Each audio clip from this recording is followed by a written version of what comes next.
지극히 높은 주님의 낮이 성소로 들어갑니다. 하나님 말씀 제가 받들어 봉독해 올립니다. 내가 진실로 진실로 내게 이르노니 내가 젊어서는 스스로 띠띠고 원하는 곳으로 다녔거니와 늙어서는 내 팔을 벌리리니 남이 내게 띠띠우고 원하지 아니하는 곳으로 데려가리라. 이 말씀을 하시면 베드로가 어떠한 죽음으로 하나님께 영광을 돌릴 것을 가리키심이라.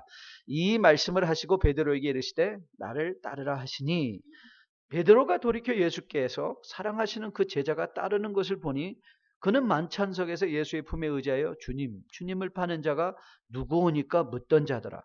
이에 베드로가 그를 보고 예수께 여짜오되 주님, 이 사람은 어떻게 되겠사옵나이까? 예수께서 이르시되 내가 올 때까지 그를 머물게 하고자 할지라도 내게 무슨 상관이냐? 너는 나를 따르라 하시더라. 이 말씀이 형제들에게 나가서 그 제자는 죽지 아니하겠다 하였으나 예수의 말씀은 그가 죽지 않겠다 하신 것이 아니라 내가 올 때까지 그를 머물게 하고자 할지라도 내게 무슨 상관이냐 하신 것이더라. 이 일들을 증언하고 이 일들을 기록한 제자가 이 사람이라 우리는 그의 증언이 참된 줄 아노라. 예수께서 행하신 일이 이 외에도 많으니 만일 낱낱이 기록된다면 이 세상이라도 이 기록된 책을 두기에 부족할 줄 아노라. 아멘. 하나님의 말씀입니다. 요한은 오늘 본문 25절에서 이렇게 말하고 있습니다. 예수께서 행하신 일이 이 외에도 많으니 만일 낱낱이 기록된다면 이 세상이라도 이 기록된 책을 두기에 부족할 줄 아노라. 그러니까 즉 우리는 요한의 의도를 이미 요한복음 20장 30절 말씀을 통해서 보았죠. 주님께서 행하신 일이 이것보다 훨씬 많다는 거죠. 그러나 요한은 주님께서 행하신 많은 일 중에 얼마를 선택해서 기록한 것입니다. 왜냐하면 그 기록마다 우리에게 하나님께서 요한을 통하여 주시고자 하는 그 메시지가 있었다는 거예요. 그 메시지가 뭐죠? 예수 그리스도의 이름을 힘입어 생명을 얻는 것이다. 우리가 정말 아무리 종교 생활을 잘하고 한다 할지라도 우리의 마음에 구원의 확신이 없다면 그건 너무나 애석하고 애통할 일이죠. 우리가 신앙생활을 한다는 것은 궁극적으로 예수 그리스도를 통하여 거듭나 세워지는 새로운 생명, new life. 그리고 그 생명을 우리 그저 사는 것으로만 하나님은 우리를 부르신 것이 아니라 이 세상에 그 생명을 힘입어 우리로 하여금 풍성한 삶을 살게 하시려는 그 하나님의 의도였다는 사실. 그래서 요한복음의 어떤 부분을 읽어낸다 할지라도 바로 우리는 이 생명과 이 생명의 풍성함에 대한 이해를 가지고 생명의 풍성함으로 살아낼 것을 소원하며 교훈을 받아야 된다는 사실. 그러나 사실 이것은 단지 요한복음의 목표일 뿐만 아니라 성경의 모든 기록들이 그리스도 예수를 가리키고 보여주고 다시 가리켜주는 거죠. 다시 오실 예수 그리스도를 가리켜주며 우리가 어떻게 이 세상을 풍성히 살아낼 것을 교훈하는 책임을 감안할 때 저는 여러분들이 이 말씀을 즐거워하고 말씀을 가까이 하는 가운데 이 구원의 확신과 더불어 구원을 통하여 우리에게 주시는 바 생명의 풍성함, 그리스도를 즐겁게 누리며 살아낼 수 있는 여러분과 저 우리 모두 될 수 있기를 주님의 이름으로 축복드립니다. 오늘은 우리가 중점적으로 살펴보고자 하는 이 대단원의 결론으로서 우리가 살펴보려는 말은 주님께서 베드로를 향하여 외치신 나를 따르라 라는 말입니다. Follow me, follow me. 지난 시간에 저는 여러분에게 이런 한 가지 사실을 상기드렸어요. 누가와 사도행전은 누가가 지었죠? 누가 지었죠? 누가 질문인데 아직 덜 깨신 것 같으네요. 예. 누가복음과 사도행전은 누가 지었습니까? 누가지가 지었습니다. 그러면 성경을 배열할 때 너무 자연스러운 배열은 마태, 마가, 요한, 누가복음, 사도행전이면 굉장히 자연스럽습니다. 누가복음의 끝이 사도행전으로 자연스럽게 연결되기 때문에 굉장히 한 저자로서 통일성 있게 성경을 읽어나갈 수 있는데 왜 성경은 마태, 마가, 누가, 요한, 사도행전 이렇게 나가냐 말이죠. 마치 요한복음은 중간에 끼어들지 말아야 될 때 끼어들어간 것과 같은 느낌을 준단 말이죠. 그러나 그렇지 않습니다.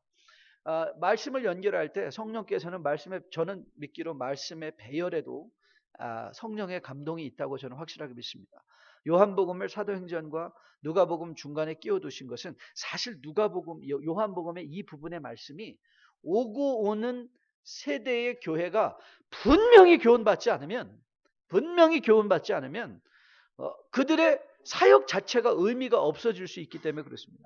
그래서 성령께서는 너희가 이제는 이 새로운 생명의 능력으로 성령의 강림과 함께 시작될 그 교회를 바로 코앞에 두고 오늘 성령께서는 도대체 교회의 존재가 무엇이냐, 도대체 성도가 이 땅에 부르심을 받고 있는 삶의 내용이 무엇인가를 확실하게 보여주시기 위해서 저는 이 구절, 이 대목 때문이라도 요한복음이 사도행전 앞서 등장하는 것이 매우 합당하다고 생각합니다. 그럼 도대체 어떤 부분의 말씀인가를 우리가 다시 한번 살펴보려고 합니다. 우리는 지난주에 베드로와의 대화를 통해서 성도가 교회가 부르심을 받고 있는 것은 무슨 거창하게 건물을 짓고 무슨 사업을 벌이고 무슨 어떤 구제 사회 사업을 하는 것이 아니라 하나님께서 우리에게 맡겨주신 양들을 먹이는 것이다. 그들을 목양치는 것이다. 그리고 그 목양하는 종들을 또 먹이는 것이다. 그래서 이 성경은 먹는 걸로 시작해서 먹는 걸로 끝나고 주님의 명령도 먹는 걸로 시작해서 야 가서 먹여라. 그리고 먹이라. 그리고 끝나는 거예요. 먹고 먹는 것. 그래서 우리가 먹는 것을 우리가 삶의 매일의 일상 속에서 점검하고는 이 먹는 것의 신학, 이 테이블 디알러지, 그 다음에 이 집 디알러지, 이 하우스 디알러지, and clothes 디알러지, 이런 것들이 사실 신학적이라는 건 멀리 있는 무슨 학문학자들의 전유물이 아니라 우리는 매일 신학적인 삶을 사는 거예요. 우리가 누군가가 함께 이 식탁을 대하고 먹을 때 우리는 하나님의 메시지에 신학에 동참하고 있는 것이거든요. 그래서 잘 먹어야 돼요. 잘 먹는다는 건 좋은 음식을 먹는 것이 아니라 먹는 것의 의미, 신학적 의미를 분명히 깨닫고 그래서 먹는 것에 힘써야 된다는 사실을 우리가 교훈받았습니다. 오늘은 이러한 섬김의 내용이라면 그것이 우리가 교회가, 성도가 무엇으로 어떻게 섬겨야 되는 섬김의 내용에 관한 교훈이었다면 오늘은 섬김의 목표예요. The very object of our service. object가 뭐냐? 목표가 뭐냐? 목적이 뭐냐? 이것을 우리에게 보여주고 있는데요. 성도는요, 다른 어떤 삶에 이 모든 우리가 먹고 그리고 성도들을 돌보고 우리가 선교도가 다 이런 모든 일을 하는데 그 모든 일을 아우르는 목표가 있고 목적이 있는데 그게 뭐냐? 예수님 따르자는 거예요. 예수님을 따르는 거. 이것이 신앙의 마지막 목표고 교회가 반드시 중간 점검할 때마다 그리고 여러분들의 인생을 돌아볼 때마다 점검해야 될 내용이 뭐냐? 나는 도대체 무엇을 따라 여기까지 왔는가? 그 질문을 여러분 스스로에게 던져야 돼요. 나는 무엇을 따라왔는가? 나는 누구를 따라왔는가? 나는 지금 누구를 따르고 있는가? 그 질문만 던져도 저는 여러분의 인생이 매우 깊어지고 진지해질 수 있을 거라고 믿습니다. 여러분, 이단들의 끝을 보십시오. 이단들의 끝은 뭐예요? 예수로 시작하는 것 같은데 꼭 끝은 누구로 끝나요? 자기로 끝나요. 교주로 끝나요. 나를 따르라는 거예요. 교주를 따르라는 거예요. 그러나 여러분, 참된 신앙은 항상 뭐예요? 나를 보세요가 아니라 그리스도를 보세요. 견월망지 기억하시죠? 사자성어 견월망지, 가리키는 달을 바라보고 견월 볼견자 달월자, 망지 가리키는 손가락은 잊어버리십시오. 그게 그리스도의 삶이에요. 우리는 견월망지의 삶을 사는 거예요. 예수를 우리는 가리키는 거예요. 그리고 사람들로 하여금 나를 바라보게 하는 것이 아니라 그리스도를 바라보게 하는 거예요. 왜요? 우리가 따라야 될 유일한 대상이 무엇이기에? 예수 그리스도이시기에. 저는 여러분들이 이 목표가 여러분에게 반드시 잊혀지지 아니하기를 주님의 이름으로 축복드립니다. 잊지 마십시오. 내가 누구를 따라가고 있는가? 그리고 물어보십시오. 여러분의 심령에 앞으로 일주일 동안 나 뭘 쫓아갈 것인가? 물어보십시오. 여러분, 믿음은 보이지 않는 것의 실상이라고 말씀하신 것처럼 우리는 눈에 보이지 않는 예수 그리스도를, 그러면 도대체 우리가 예수 그리스도를 따라간다는 것의 의미가 무엇인가를 또 한번 여러분들이 마음속에 깊이 묵상해 봐야 돼요. 예수님이 보이지 않으시고 지금 하늘에 계신데 난 도대체 어떻게 예수님을 따를 것인가? 성경은 그런 면에서 절대 침묵하지 않는다고 말씀하셨어요. 성경의 언어는 하늘의 천상의 언어, What is heavenly? 이 extraordinary, 비상한 하늘의 언어를 ordinary language, 일상의 언어로 연결시켜주는 게 성경이에요. 그러니까 예수님을 따라가는 것은 비상한 하늘의 언어예요. 그렇죠? 굉장히 추상적인 개념이에요. 예수를 따라간다는 게 뭔가? 추상적인 개념. 왜 이단들의 사람들이 쉽게 미혹되는지 아십니까? 왜 미혹이 되냐면요, 이단은 의외로 쉽기 때문에 그래요. 왜요? 따라가야 될 대상이 보이니까. 저 사람 따라가면 되니까. 이단은 사실은요, 뭐 이것저것 깊이 생각하고 묵상하고 뭐 순종할 필요 없습니다. 눈에 보이니까 그냥 낫다 쳐와 그러면 가는 거거든요. 그 사람 쫓아가는 거. 그런데 성경은 예수님을 따르라 하십니다. 예수님을 따르라. 그래서 이 천상의 언어들을 우리는 매일의 언어로 자꾸 번역을 해야 돼요. 자꾸 번역을 하는 거예요. 이것이 성경을 해석해서 적용하는 것에 의미가 되는 것입니다. 자, 그러면 오늘 여러분과 집중적으로 파보려고 하는 것이 바로 그 사실입니다. 도대체 우리는 보이지 않는 예수 그리스도를 어떻게 쫓아갈 것이냐? 어떻게 주님을 따를 것이냐? 오늘 우리는 그 교훈을 베드로와 주님과의 대화 속에서 충분히 구체적으로 받을 수 있다고 저는 믿습니다. 가장 먼저 정답부터 드리면 예수님을 따른다는 것은요, 순종함으로 가는 길입니다. 예수님을 따르는 것은 순종하는 것입니다. 자, 그 말의 의미가 뭔가 한번 깊이 보십시다. 오늘 19절을 한번 보실까요? 19절에 보니까 주님께서 나를 따르라. 그런데 그 나를 따르라라고 하셨던 말씀의 문맥이 18절이에요. 그렇죠? 18절을 보세요. 내가 진실로 진실로 내게 이르노니 내가 젊어서는 스스로 띠띠고 원하는 곳으로 다녔거니와 늙어서는 내 팔을 벌리리니 남이 내게 띠띠우고 원하지 아니하는 곳으로 데려가리라. 이게 도대체 뭔가? 그런데 요한은 아주 친절하게 이 말씀의 주석을 우리에게 달아줘요. 그거 갖고 이상한 상상하지 말고 This is what he said 하고 그 말의 의미를 이렇게 19절에 풀어주고 있는 거예요. 이 말씀을 하심은 앞에 하신 말씀, 베드로가 어떤 죽음으로 하나님께 영광을 돌릴 것인가를 가리키심이더라. 그러니까 베드로의 죽음에 관한 말씀이라는 거예요. 베드로의 죽음. 실제로 기독교 역사를 살펴보면 베드로의 마지막 모습이 원하지 않는 죽음, 그렇죠? 그가 원하지 않았던 자연사가 아니라 원하지 않는 곳에 그가 십자가에 거꾸로 달려 순교했다는 것을 보면 주님께서 아주 명확하게 베드로의 미래를 오늘 여기서 말씀해 주고 있는 것인 것을 우리가 보게 됩니다.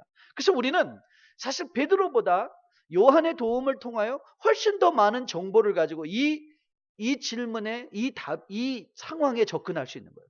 그래서 우리가 받을 교훈이 더 많습니다. 베드로보다 우리가 받을 교훈이 더 많은 거예요. 왜? 우리는 요한의 주석을 통해서 더 많은 정보를 가지고 이 사건을 접근하기 때문입니다. 그래서 오늘 이 말씀을 아주 여러분이 이해하기 쉬운 말씀으로 돌려서 번역해서 말씀드린다면, 야, 너 기왕 죽을 건데 나 따라와라, 이 말 하시는 거예요.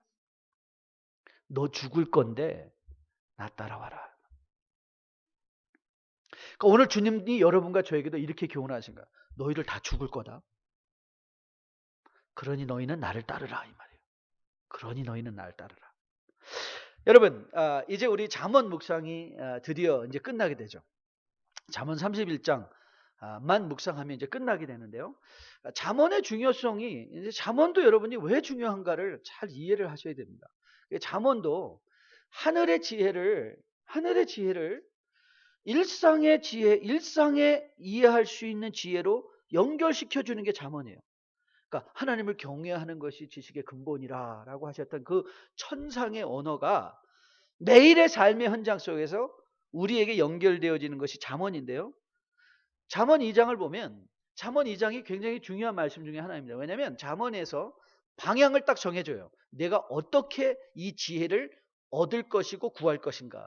그 방향을 딱 정해주거든요. 그런데 한번 잘 들어보세요. 잠언 2장. 여러분이 혹시 성경을 펴서서 거기다가 동그라미 쳐시고 나중에 다시 한번 묵상해 보셔도 아주 좋습니다. 잠언 2장인데요. 잘 들어보세요. 내 귀를 지혜에 기울이며 내 마음을 명철에 두며 지식을 불러 구하며 명철을 얻으려고 소리를 높이며. 자, 이것은 지혜를 구하는 자의 적극성을 말하고 있어요. 지혜를 구하는, 네가 어떻게 구할 거냐? 적극적으로, 열정적으로 구하라는 거예요. 여러분들이, 저는 열정적으로 말씀을 듣고요, 열정적으로 찬송을 하기를 주님의 이름으로 부탁드립니다. 열정적으로 찬송하고, 열정적으로 소리를 높여서 지혜를 구하는데, 자, 이 4절이 굉장히 중요한 키 벌스예요. 잠언 전체를 이해하는 데 있어서 4절이 중요해요. 이렇게 얘기를 하고 있어요. 은을 구하는 것 같이 그것을 구하며 감추어진 보배를 찾는 것 같이 그것을 찾으면, 그랬어요. 방법이죠. 그렇죠. 어떻게 지혜를 구할 것인가? 지혜를 구할 것인가? 은을 구하는 것 같이 그것을 구하고 감추어진 보배를 찾는 것 같이 그것을 찾으면 5절의 결과예요. 여호와 경외하기를 깨달으며 하나님을 알게 되리니. 자, 보세요. 여호와 경외, 이것이 지식의 근본, 하늘의 언어였어요. 근데 4절은 그 하늘의 언어가 우리의 일상의 언어로 이제 내려왔어요. 오늘 지혜를 구하는 자세는 뭐냐? 잠언은 이렇게 접근하고 있는 거예요. 덜도 말고 더도 말고 너 먹기 살기 위해서 일하는 것만큼만 찾아라, 이 말이에요. 먹고 살기 위해서 일하는 것만큼만 찾아라. 그런 자세로만 찾아라. 은을 구하는 것처럼, 감추어진 보배지를 찾는 것처럼, 성경을 어떻게 하는가? 하루의 일과를 끝나고 장부 정리하는 것처럼. 아, 오늘 피곤해서 장부 정리 내일 하지, 모레 하지. 그런 분 없어요. 물론 그런 분도 있어요. 그러나 장부 정리 이틀 이상 넘기는 분들 별로 없을 거예요. 그렇죠?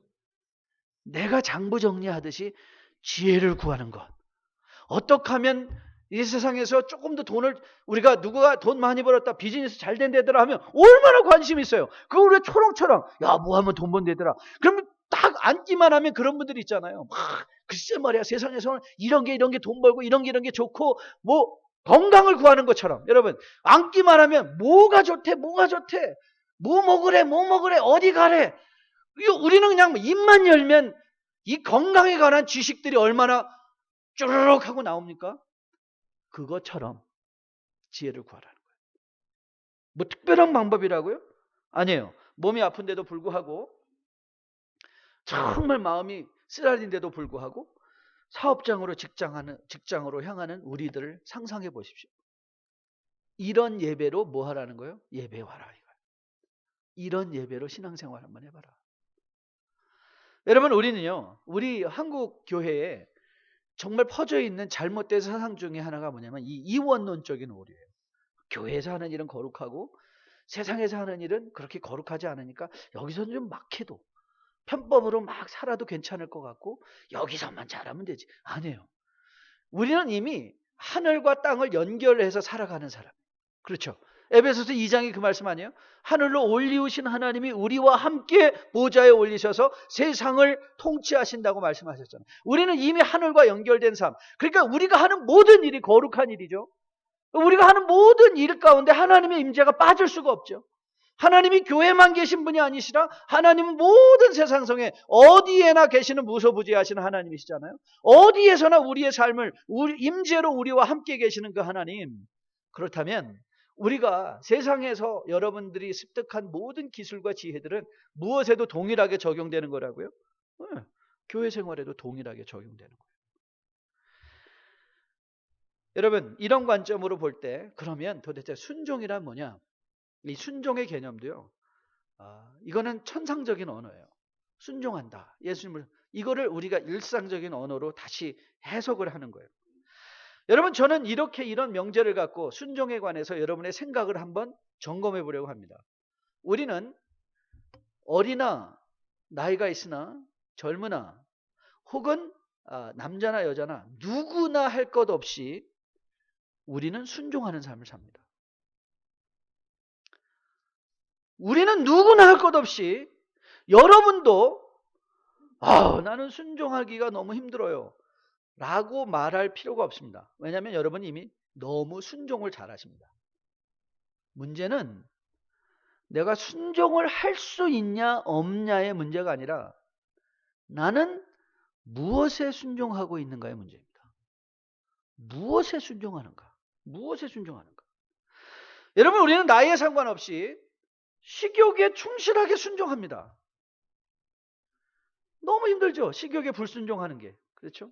그래서 저는 그런 분도 봤어요. 와, 목사님, 저는요, 먹고 싶는, 반드시 먹어야 됩니다. 그건 못 참습니다. 뭐 어디를 찾아가시냐. 한국 가면 기가 막힌 게 뭐냐면 정말 부산에 맛집이 있다고 그러면요. 아침에 기차 타고 내려가서 부산 가서 먹는 거예요. 얼마나 순종을 잘해요. 어? 순종하죠. 자기의 식욕에 순종합니다. 여러분 우리는 물질에 순종합니다. 정말 우리는 돈 버는 일에 순종하죠. 문제는 무엇인가? 무엇이라는 거예요. 순종의 능력의 부재가 아닙니다. 우리는 순종할 수 있는 능력이 다 있습니다. 여러분 바울이 디모데에게 이렇게 말합니다. 6장 7절인데 디모데전서 6장 7절인데 우리가 세상에 아무것도 가져온 것이 없음에 또한 아무것도 가지고 가지 못하리니 여러분 이 말의 의미가 뭐예요? 이 세상의 것들에 순종하지 말라 이 말이에요. 아무것도 가져온 것이 없으니까 가져갈 것이 없다. 그 세상의 것에 순종하지 말라. 그러면서 디모데에게 바울이 계속해서 이렇게 권면합니다. 우리가 먹을 것과 입을 것이 있은즉 족한 줄로 알 것이라. 부하려 하는 자들은 시험과 올무와 여러 가지 어리석고 해로운 욕심에 떨어지나니 곧 사람으로 파멸과 멸망에 빠지게 하는 것이라. 돈을 사랑하는 것이 일만하게 뿌리가 되나니 이것을 탐내는 자들은 미혹을 받아 믿음에서 떠나 많은 근심으로 자기를 찔렀도다. 돈을 따라가는 이 탐심에 순종하지 말라. 그게 권면입니다. 자, 그렇다면 결론이 뭐죠? 우리의 육체는 어떻게 원죄 이후에 프로그램되어 있는가 하면 우리의 육체는요 프리 프로그램된 존재들이에요. 근데 무엇에 프로그램이 되어 있냐면 세상의 것에 순종하도록 프로그램이 되어 있는 거예요. 세상의 것에 생각하지도 않고 우리는 식욕에 순종해요. 근데 그것이 순종하고 있다고 생각을 하지 못해요. 식욕에 순종하는 것, 탐심에 순종하는 것. 우리는 그렇게 만들어진 사람이에요. 그런데 오늘 주님의 말씀 뭐예요? 이제는 썩어져 없어질 것에 대한 순종, 그 순종 자체는 너희가 갖되 순종의 대상을 뭐로 바꾸라는 거예요? 주님으로 바꾸라는 거예요. 마치 우리가 식욕에 순종하고자 하는 그 순종하는 마음을 대상을 음식에 물질에 두는 것이 아니라 누구에게 돌아? 예수님께 돌아는 거예요. 예수님께. 여러분 지금 베드로는요 나이로 보면 한참 때의 베드로입니다. 한참 때. 아마 30이 못된 그런 청년의 나이가 아닌가도 생각해 봅니다. 그런데 여러분 이 교훈을 그가 마음에 받았어요. 내가 이 세상의 것에 이끌려 이 세상에 순종하는 것이 아니라 하늘의 것에 순종하며 예수님을 따라가리라. 그 한 마음의 순종의 자세가 그 종의 마음 속에 들어왔더니 평생에 그가 마지막에 이 땅을 떠나는 그날까지도 예수 그리스도를 죽음을 불사하고라도 예수님을 따라가는 그 삶을 살게 된 것이죠. 그러면서 이 교훈 속에 예수님을 따르라라는 명령을 받았던 베드로가 그의 공동체에게 서신서를 쓰며 그가 이렇게 교훈하는 장면의 말씀을 우리는 들어볼 수 있습니다. 베드로전서 2장 말씀인데요. 한번 잘 들어보십시오. 부당하게 고난을 받아도 하나님을 생각함으로 슬픔을 참으면 이는 아름다우나. 죄가 있어 매를 맞고 참으면 무슨 칭찬이 있으리요. 그러나 선을 행함으로 고난을 받고 참으면 이는 하나님 앞에 아름다우니라. 여러분 이 말에 순종한다는 것의 의미를 우리에게 너무나 정말 불을 보듯 확실하게 명확관화하게 보여주는데요. 부당함으로 고난을 받아도 하나님을 생각하며 슬픔을 참는 것, 억울함을 참는 것이 뭐라는 거예요? 그게 순종이라는 거예요. 그 순종을 베드로가 했어요. 그리고 그 순종을 할 것을 예수님께서 베드로와의 대화를 통해서 여러분과 저에게 요청하고 계신 거예요. 여러분 기억하시죠? 이 요한복음 21장에 또 하나의 중요한 영적 의미 중에 하나가 뭐냐면 주님께서 우리에게 어떻게 말씀하시는가. 그렇죠? 주님께서 해변에서 분명히 주님은 부활 이후에 주님은 공간 이동의 능력이 있으시다고 우리는 보았어요. 그렇죠? 제자들이 유대인들이 무서워서 집 안에 숨어 있는데 주님께서 갑자기 그들 가운데 나타나신 것을 볼 때 부활하신 주님의 몸은 공간 이동 능력이 있으셨어요. 그런데 약 100야드 떨어진 해변에서 주님께서 제자들, 얘들아 고기를 잡았느냐라고 말을 걸어오셨다고 그랬어요. 근데 그 말을 무엇을 통해서 걸으셨다고요? 상황을 통해서 걸으셨어요. 충분히 주님께서 그 100야드 되는 지점에서 90m 떨어진 곳에서 공간 이동을 휙 하셔가지고 배에 직접 들어가셔서 너희들 지금 뭐 하는 거야? 라고 하실 수도 있었는데 주님은 해변에서 얘들아 고기를 잡았느냐? 이 상황을 가지고 제자들에게 말을 걸으셨는데 근데 요한이 그 말을 금방 들었어요. 금방 듣고 주님이라 그랬어요. 그리고 베드로도 주님의 음성을 들었어요. 그때. 그리고 겉옷입고 뛰어들었다고 그랬어요. 그래서 주님은 어떤 분이시라고요? 주님은 상황을 통해서 말씀하시는 거예요. 때로는 잡히지 않은 고기를 통해서 밤이 맞도록 수고하였으나 아무것도 잡지 못한 것도 하나님의 메시지고요. 풍요롭게 고기를 잡은 것도 하나님의 메시지였어요. 그렇다고 보면 하나님은 여러분의 삶의 정황 속에서 계속 말을 걸어오시는 거예요. 여러분이 지금 당면하고 있는 모든 삶의 정황들은 하나님의 말 걸어오심이에요. 그 말을 걸어오시는데 여러분이 하나님이 지금 나에게 어떻게 말을 걸어오시는가? 여러분이 물질적으로 성공을 하면 우리는 이런 음성이 우리 안에서 들려요. 야, 이제 이렇게 벌었으니까 뭐 살까? 뭐 먹을까? 어디 놀러 갈까? 그런데요, 그 상황을 통해서 주님은 또 이렇게 말씀하세요. 왜 하나님은 나에게 이런 물질의 풍요를 주셨을까? 문제는 주님을 따르는 자들은 어떤 음성을 들을까요? 내 안에서 들려오는 육체의 음성을 듣는 것이 아니라 하나님께서 우리를 향하여 주시는 상황에 왜 하나님은 이 깊은 곳에 오른편에 그물을 던졌더니 이 풍요의 의미가 무엇인가? 그 풍요의 의미를 깨달았더니 기억하십니까? 제자들이 찢어지지 않는 그물. 우리가 앞으로 주님과 함께 펼쳐갈 하나님의 나라는 아무리 채워도 결코 찢어질 수 없는 의미 있고 끝까지 여러분 그물이 찢어진다는 것은 궁극적으로 잡힌 고기가 의미가 없다는 거예요. 그런데 그물이 찢어지지 않았다는 것은 잡은 고기가 우리에게 의미가 있다는 거예요. 여러분의 인생이 마지막에 찢어지면 지금까지 해왔던 모든 것들의 의미가 없지만 여러분의 인생의 그물이 찢어지지 않는데 예수님과 함께하는 인생은 찢어지지 않는 그물의 소유자다. 그 인생의 메시지를 듣는 거죠. 그럼 오늘도 삶의 정황 속에서 말씀하시는 예수님의 말씀을 듣는 거죠. 여러분 세상의 실패도 마찬가지입니다. 우리가 세상을 실패하고 배신당하면요, 우리의 마음속에 분노와 섭섭과 실망의 소리들이 막 들려옵니다. 어떻게 이럴 수가 있어? 왜 나만? 그런데 여러분, 만일 그런 분노와 섭섭과 실망의 소리 속에서 세미하게 말씀하시는 너 혹이라도 너무 교만했던 거 아니야? 너 혹이라도 아직도 내려놓지 못한 삶의 욕심, 탐심 있는 것은 아니니? 하고 말을 걸어오시는 그 주님의 음성을 들을 수 있다면 여러분 우리가 얼마나 순종의 삶으로 다가갈 수 있을까요? 여러분 오늘은 베드로와의 대화를 통해서 요한은 이런 주석을 붙여주었죠. 성도의 죽음, 세상의 사람들에게 있어서 죽음은 영결이요, 영원한 결벌이요, 모든 것으로부터의 소멸이라고. 그래서 죽음을 무서워하지만 성도의 죽음은 영광스러울 수 있다는 걸 보여주는 거예요.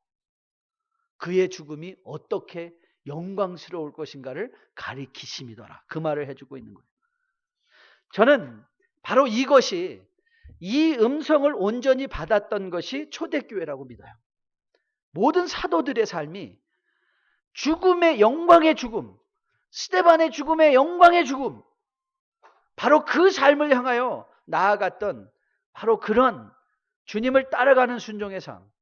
저는 이제 요한복음 강론을 종결하며 여러분과 저에게도 이 하나님의 음성을 따라 쫓고자 하는, 순종하는, 내 마음속에서 솟아나는 육체의 소리가 아니라 성령의 소리, 말씀의 소리를 들으며 그 말씀을 따라 너는 나를 따르라.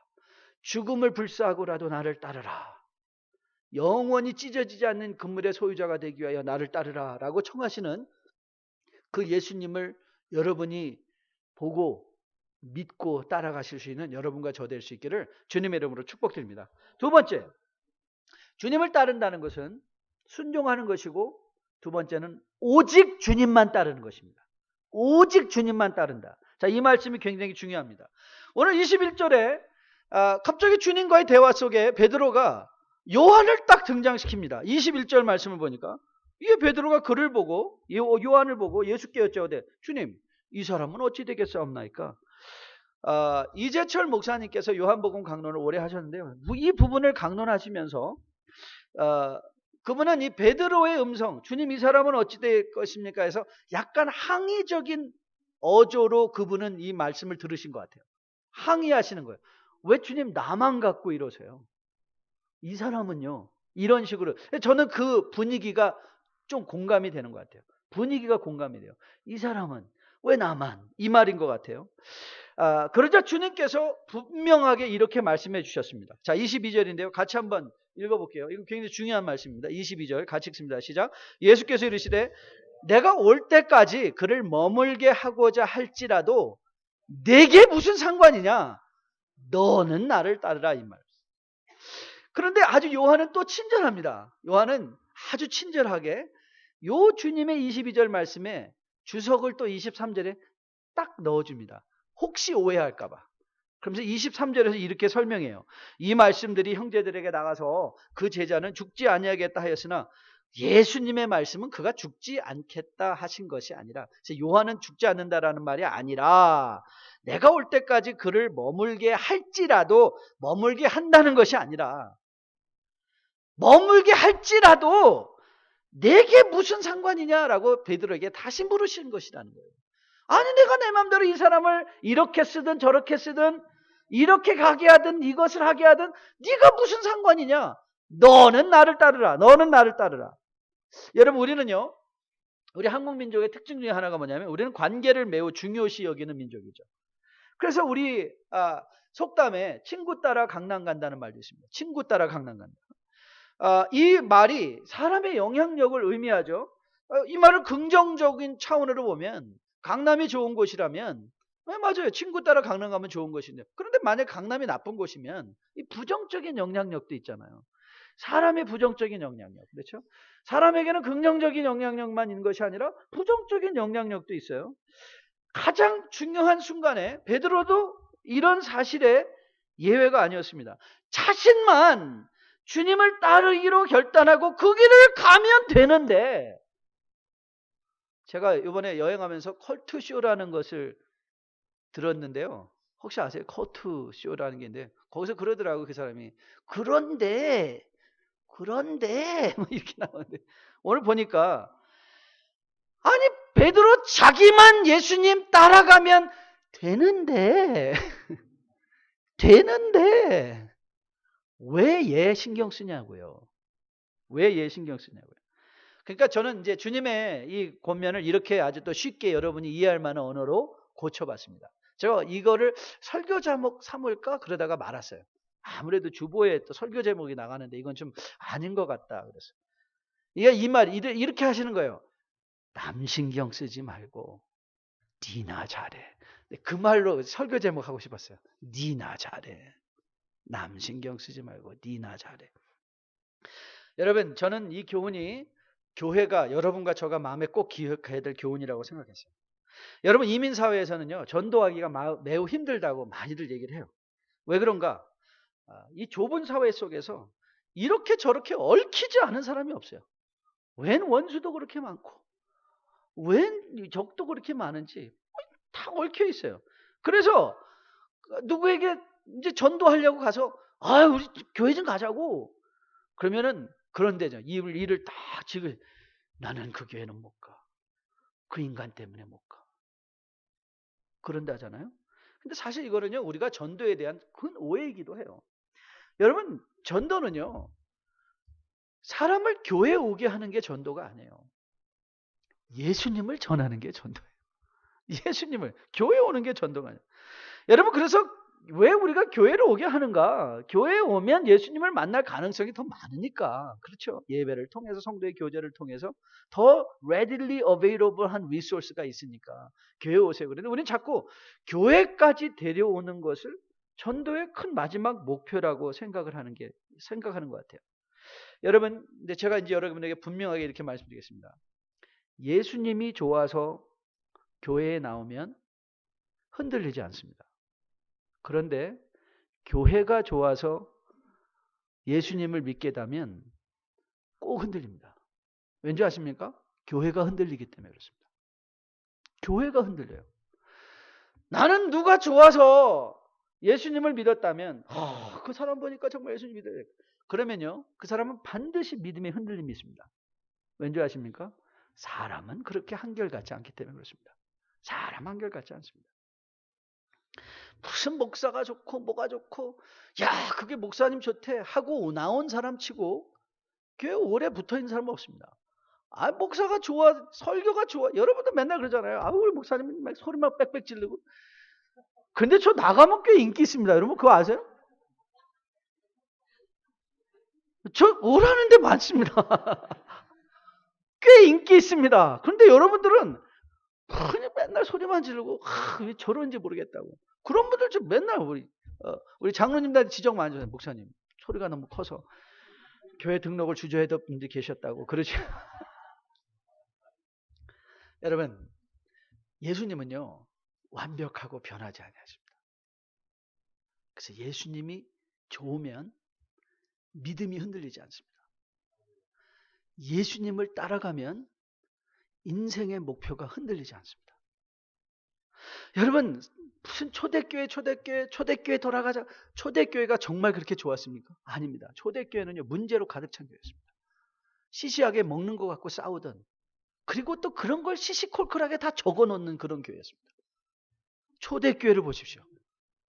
여러분 초대교회 고린도 교회 보십시오. 근친상간에 서로 누가 나는 아볼로 파다 누구 파다 하면서 갈라지고 싸우고 교인들 간에 송사하고 여러분 교회가 정말 이거 교회 맞아? 우리가 고린도 교회를 믿음의 근본을 삼으면요 예수 믿을 사람 아무도 없습니다. 그러나 우리의 믿음은 결코 교회를 믿는 것이 아니라 여러분에게 잘 대해주는 그 사람을 믿는 게 아니라 여러분 잘 대해주는 사람이 그 사람 꼭 변합니다. 인간은 꼭 변하게 되어 있습니다. 하나님만 변하지 아니하십니다. 인간은 변합니다. 여러분 아무리 겉으로 좋아 보여도 사귀어 보십시오. 그 안에 들어가면 그 인간입니다. 저를 포함해서. 여러분 출애굽 백성의 가장 비극적인 표현이 뭔지 아십니까? 출애굽 백성의 가장 비극적인 표현이 저는 출애굽기 14장이라고 생각하는데 14장 마지막 절에서 이렇게 기록됐습니다. 이스라엘이 여호와께서 애굽 사람에게 행하신 그 큰 능력을 보았으므로 백성이 여호와를 경외하였다. 여기서 딱 끝나면 너무 좋았던 거예요. 여기서 끝나야 좋은데 백성이 여호와를 경외하며 여호와와 그의 종 모세를 믿었더라.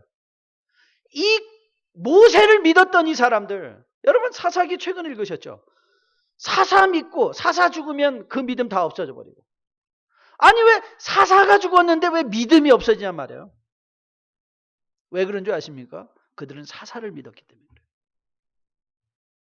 이스라엘 백성이 바로 이 하나님만 믿어야 되는데 예수님만 따라가야 되는데 이들은 늘 거기에 무언가를 끼워 넣어요. 아 정말 장로님 너무 좋아. 권사님 너무 좋아. 그래서 좋다고 또 뭐 커피 마시고 밥 먹고 하다가 또 어느 순간 보면은 왼수예요. 왜 그런가 그랬더니 글쎄 말이야 그 인간이 뭐. 그러니까 이런 관계 속에서 그래가지고 또 가출들해요. 그 교회 다시는 안 간다고. 그리고 딴 교회 가서 저 교회 가면 내가 신앙생활 여러분 거기 가면 잘할 수 있을 것 같아요. 아 맞아요. 거기 가면 친한 사람 생겨요. 새로 오신 분들 우리가 잘 환영해 드리니까. 그래서 조금 사귀다 보면 이거 뭐야? 그래서 또 가요? 또 딴 데 가요? 또 딴 데 가요?